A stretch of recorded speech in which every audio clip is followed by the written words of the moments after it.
आज हम सीखेंगे स्क्वायर रूट एंड इसके लास्ट में सब 5 है, तो हम लोग ऐसे सबको 25 लिख लेंगे।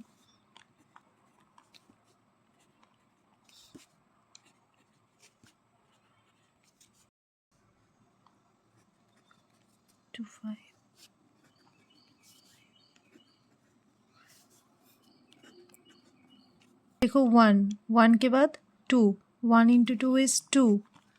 इधर है 2, 2 के बाद 3, 3 इंटू 2 इज 6, इसके बाद है 3, 3 के बाद 4, 4 इंटू 3 इज 12, इसके बाद है 45, इधर 4, 4 के बाद 5, 4 5